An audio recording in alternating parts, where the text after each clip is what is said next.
Hello and good evening, everyone. I'm Josh. Welcome to the Nightly from Hatch, where your late night thoughts go to rest. It's just me in the pillow fort tonight, and I'm going to be taking a call from a nightly listener. Very excited to hear what they have to say. It's always such a pleasure when someone calls in and wants to chat, someone who's a listener to the show and just has something that they wish they could talk about or hear about. You know, it could be anything. It could be like, what is like a childhood piece of culture that you wish still existed or that you haven't thought about in forever, that you're just like, oh wow, remember Street Sharks, the cartoon? Would love to talk about that. Would love to talk about like something in your life, like a favor someone did for you that you thought was especially generous and really stuck out, or even just like something funny that you overheard on the street. That is one of my favorite things. It's just like catching little bits of stray dialogue from a stranger is like really a joy almost every time, because people just lead such interesting lives, and it's so fun to get like a 7-second window into like, wow, this person is fascinating and their brain is very different than mine. I am feeling really good tonight. I've just had this really great experience. As many people know, who listen to the show, I do a lot of stand-up comedy on the road all over the United States mostly, but like, especially in New York. I've been home in New York for most of the summer, and it seems like it's going to stay that way, which I really enjoy. And it's like great to get to snuggle in the AC at night with my wife Maris and our pug Maggie. And so that's like a really special thing about getting to stay at home and not be on the road as much as usual. But, I've been having a run of shows around the city that has just like given me so much gratitude and enthusiasm for the creative community that I'm around. And like, I do a twice a month show at a venue called Union Hall that's like 100 seats. Well, that's not true. It is a capacity of about 100, but there are probably 60 seats, maybe 70. So it is, when it's packed, it really feels packed because it's like standing room around the edges, and it just feels like so electric in there. And I did a show last night there that was not that packed. Most of the seats were full, but not all of them. And my friend Jordan Ashley books the show, and she just created such a great lineup of like truly all of these different perspectives and people talking about all sorts of different issues, like talking about, you know, one of the comedians has a little baby, a 2-year-old, and has another baby coming in September. And one of them was talking about like the experience of his sister having kids, and then relating that to his own mom and his experience growing up, you know, the difference between his mom and his sister as parents. And then some people are just talking about like different dating experiences and kind of different cultural situations. And like I don't know. I just was like so energized by it. And I got to co-host with my friend, Tyrone Thornhill, who's such a funny comedian and such a great dude. And we just had this like great time on stage together. And we do a signature bit. We joke at signature bit. Nobody knows what it is. And it's called, we ask the audience, when was the last time you broed down, gender neutral, with your boys, gender neutral? And we just see like when the last memory people have of just kind of like cutting loose with their friends was. And one audience member said that every month a group of friends that he has gets together and they listen to music together. They like have a listening night where everyone brings, I think, 3 songs, he said. And everyone like takes turns and they talk about like, oh, how did this sound to you? What did this make you feel? What does it remind you of? And he said every month he brings the song Believe by Cher to share with his friends every time. And so it's always, every time, no matter what everyone else brings, he exposes them to Cher singing, "Do you believe in life after love? I can feel something inside me say, I really don't think you're strong enough." And he just said, yeah, every month I think this is an important song. Like what, it's not like there's a best new song of all time, essentially every month. And just between hearing the comedians, perform and like getting to talk to these audience members and spending time with friends and staying out a little late. And like, it just was such a beautiful night. And I'm so grateful to get to like have those experiences all the time. And it's been really energizing to and like satisfying to take stock of those things and really appreciate them. So thank you for listening to that little story from my life. If you were wondering, I do believe in life after love, and it's time to continue on with the show. And I'm going to bring in our caller for the evening. I can't wait to hear what they've got to say.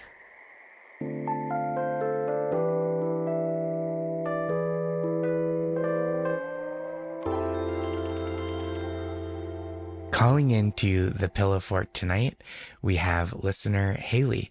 Haley, hello. Thanks for joining me on the Nightly this evening. Hi, Josh. Thank you so much for having me. I listen to the Nightly every night to go to bed, so it's like a little weird and surreal to be talking to you right now. Oh my gosh. Well, thank you. It's so nice to have you on the show tonight. And you can fall asleep listening to you. I think I might have to skip. Yeah, I do that too when I do a podcast and there's an episode where I see myself pop up in the feed. I'm like, hard pass. Haley, where are you calling in from this evening? I live in Austin, Texas. Oh, right on. Are you from Austin originally, or did you move there somewhere after birth, I guess? I'm from here. I was born and raised like in and around outside Austin. Like Cool. depends on who I'm talking to, but Yeah, I yeah. definitely claim Austin as my home. Awesome. What are your favorite things about living there? Because I get to visit pretty frequently for comedy stuff, and I like always love it. Yeah. Wow, so many things are my favorite about it. I mean, the first thing is swimming. We Hmm. have this pool called Barton Springs that is a spring-fed natural pool. It's hard to describe if you haven't seen it, but it's pool is we're using the word pool kind of loosely here. It looks like a big like lake or pond. It's spring water. It's really crystal clear. There's like fish and turtles. There's also a diving board, which I'm deeply obsessed with. I really love diving boards. So I spend a lot of time at that pool, and then I think the other thing that Austin has um that that I love is just music, just like so Yeah. much quality live music every night of the week that I lived in the Bay Area for a while and like deeply love the Bay Area, and the Bay Area has a lot of things that Austin doesn't have, but those two things in particular, like when I moved back was like, oh right, I love this place so much. That's awesome. Do you do a lot of just like popping into a venue regardless of who's playing, or is it just there's so many bands you like to see that come through town a lot? I think a little bit of both. Mhm. Generally, I'm going to see someone I like know or have heard of. Cool. I also dance. I like country dance. So Oh yeah, that often rules. during the week, I'm like going to see a band because I'm gonna two-step to Oh, them. that's really fun. Yeah. Cool. And then with Barton Springs, I know like obviously you're in Texas, so it's warmer for a longer slice of the year than it is here in the Northeast. But like how much of the year, like what's the window in which you're swimming outside? I mean, I don't want to brag, Josh, but I'm a year-round swimmer. Wow. So like what's So, the coldest temperature you'd consider swimming in? I mean, I've gone there when it's like in the 40s, Whoa. but the thing to know is that like the water stays the same temperature because it's a spring-fed Right. pool. So the water is 69 degrees year round. So like when it's cold outside, people love like Austinites love to be like, well, when it's cold, the That's when water it is feels actually warmest warmer. in the water. Sure, sure, sure. Yeah, Oh, that the rules. water That's is so actually fun. warmer and there's like steam coming off of it. It's still so cold. Like Yeah. it's not like you're like, oh, I'm on the beach. No, it's still really cold, but it does make it like swimming actually is still possible in the And winter. that's, I have to imagine like getting out of the water when it's 69 degrees in the water and 40 degrees just outside is like, that's the bracing part of like, whoop, here I am back out on land where it's cold. Exactly. I have two robes. One is like a robe that my aunt inexplicably bought me at a Goodwill that is camo and from Cabela's. She said that she saw it and it made her think of me, which I was thought was an incredible anecdote from her. For sure. But I have my like flannel camo robe, and then I recently got a robe that's for like real swimmers. Like I'm not, racing or anything, but it's got like padding on the ends. It's like insulated Whoa, that's no for joke. like cold water swimming. Cool. So I just recently got that this winter, which was kind of a game changer. That's awesome. Excellent. Yeah. Well, Haley, thank you so much for calling in tonight. I I have to ask, what have you been thinking about at night lately? What's been on your mind as you've been drifting off to sleep? Okay, I do have a thing. I am a sports fan. Unfortunately, I mean, not unfortunately, I fortunately am a Spurs fan. We're the best, but sadly, we did just lose the finals. But it got me thinking about mascots Yeah. and like who chooses Hmm. mascots and how come like we're the Spurs, but then our mascot is a coyote. And I just think about mascots all the time when I'm going to bed, like thinking about who gets to choose them, what my favorites are. I also, my high school, we had a really weird mascot. My high school mascot was a billy goat. A billy I goat? grew up, yeah, we were called the Batlin Billies. I grew up in a small town outside of Austin for a little while, and it's like a farm, like a German farming town, farming and ranching, and our mascot was the Billies, and so there was this girl who was our mascot who dressed up in like a goat costume. Wow. That's Yeah, great. So, yeah, okay. So I have many questions about this. me too. Okay. What are yours? Let's go there first. No, I mean, I think it's just like who gets to pick them, Yeah. how are they Yep. chosen, and like if I got to pick a mascot, what would it be? I don't know. I'm also curious, like, what your favorite mascots are. I was thinking about this too. So my probably current favorite mascot is my one New York City team that I root for. I've lived here for 15 years, but I'm a Massachusetts Boston sports fan. And so my one New York team, I've adopted the New York Liberty, the WNBA team. Oh my And God. so they have an incredible mascot, Ellie the Elephant, and she has incredible moves. The best one is called the Ellie Stomp, where she stomps on the court and then all the backup dancers like fall on the floor as if her stomp had caused like a seismic event. So I love that. Um, I'm trying to think of other ones that I've seen, but that one, like, she's like such a beloved mascot. So Ellie rules. And they also at the Liberty Games have the Tiny Torches, which is a children's dance team, and the Timeless Torches, which is a 40 and over dance team that anyone can audition for if they're of age. I mean, all of that sounds so fun. It's an incredible in-game experience. Do you have a favorite mascot?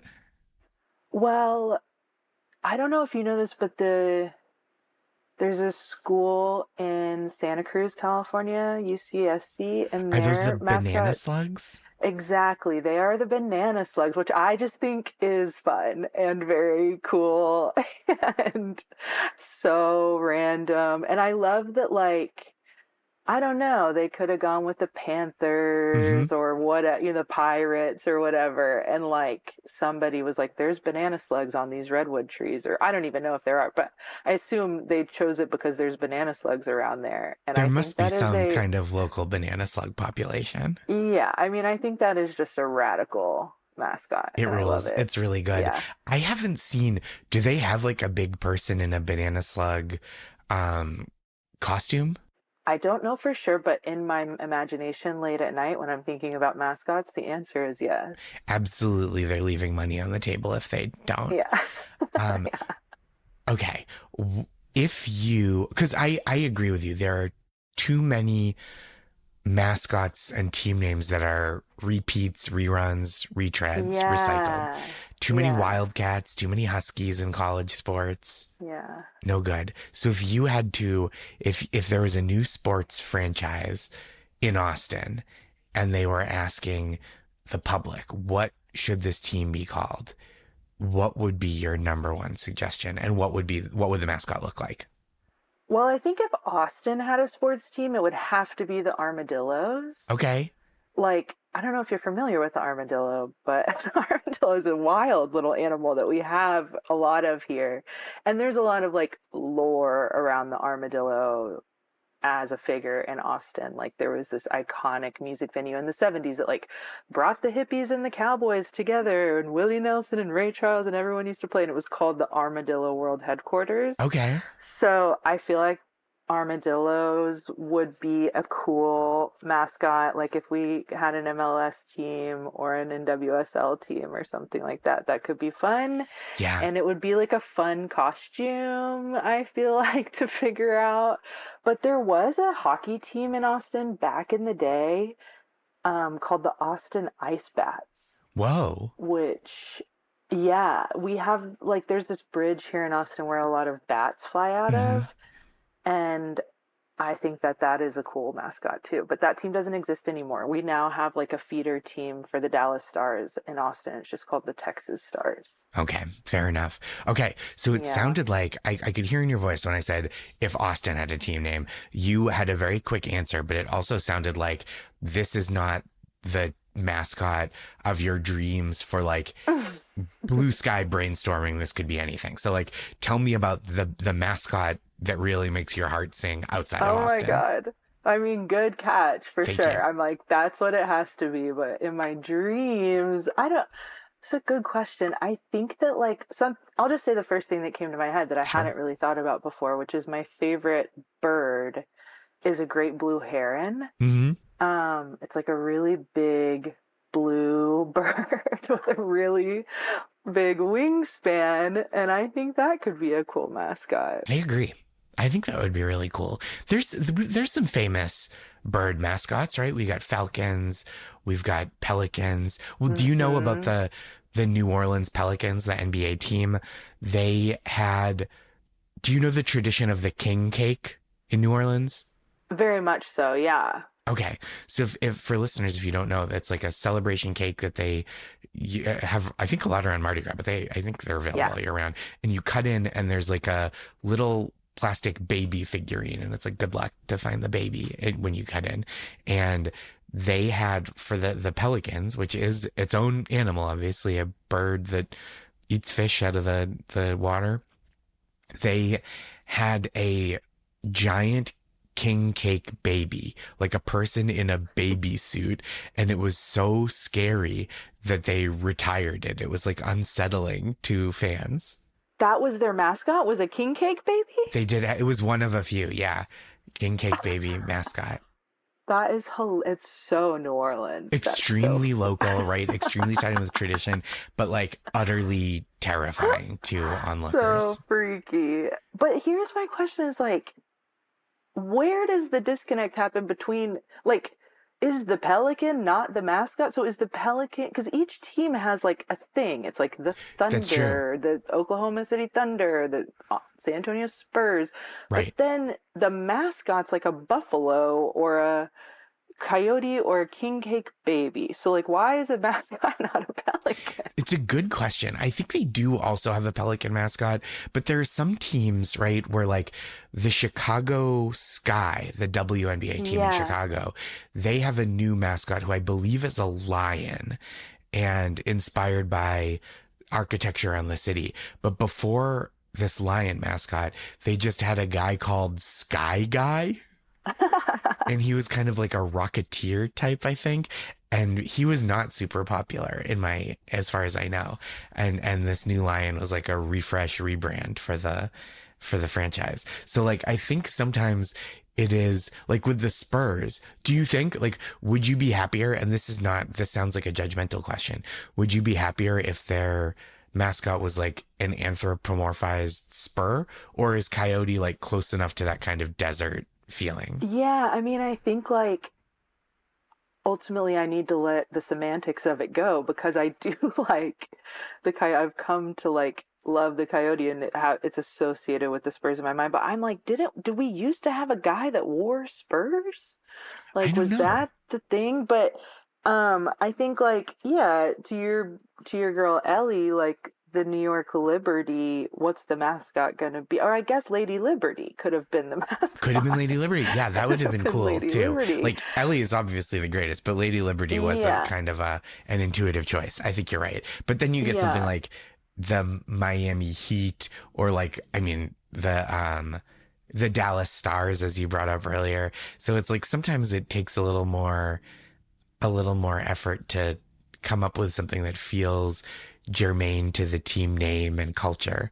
But I'm with you. Yeah. I think like armadillo is so good because that's local culture and you'd want to see it. But yeah, why aren't we seeing more literal mascots? I don't know, but ultimately I think like I gotta let go of the semantics and just like let it be what it is. I mean, you mentioned Miami Heat. I think Miami has great team names. I love the Miami Dolphins, like not as a Yeah, team, but like that is fun. Like that's just whimsical it's a and fun team fun. name. I love a dolphin in Yeah. real life. Yeah. Yeah. Did they have a dolphin, like a person dressed up in a dolphin I costume? I hope cannot so. I cannot picture it in my mind. Like thinking of all the football games I watched, I can't picture a person in a dolphin suit.